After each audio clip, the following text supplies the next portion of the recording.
Cor unum, one heart, all in common. At the Abbey in Italy, on a Saturday evening, it was my duty to go around the cells of the brethren to give them a complete change of clothing, handkerchiefs, underwear, whatever. It was all from the common store. All was in common. And anything that one spent, one had to write down on a list, and anything that one received, one had to put on the same list, and every month it went to the frère économe. All was in common. But that had to be an expression of cor unum. That was very concrete, for living enclosed in the same space all the time, sharing everything, including one's prayer, meant that one had to coalesce. All the gestures were done together, but there had to be also internal coalescence. And therefore, the ingredients of communion had to be cultivated. One of the great lubricants would be a smattering of humour. It made a difference. One can enjoy the presence of the brethren, or one can be a heavyweight for them, as in a family. If we love Jesus, we must be expressions of that love, one for another. And if we are not, then there is dysfunctionality also in our soul and in our relationship with Him. We can't have separate compartments. See how these Christians love one another.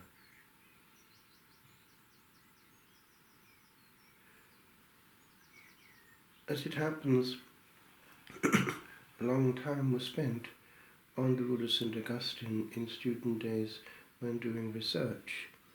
Every word was looked at and commented on. And this element of the insistence of St. Augustine on unity did come to the fore in those months.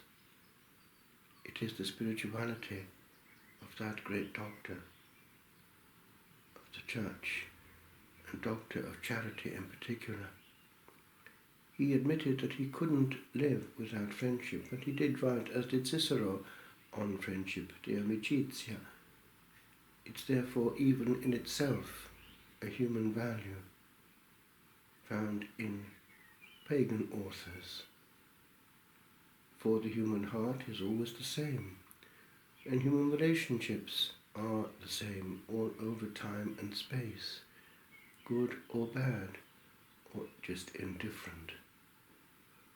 And there is a big difference between just cohabiting and sharing space and sharing the space of one's heart. One can pick things up, actually, from spending a while in this or that place. Some years ago, there was an interesting case in the monastic world in England. I happened to be present to hear this testimony. It was the monk who was going around all the abbeys of England and Wales with the Benedictine yearbook, and he came out with this little aside, that there was one community, and he added this bit, that had to be strong enough, that had put in its preamble, it has been said that in this community there is no charity. Interesting.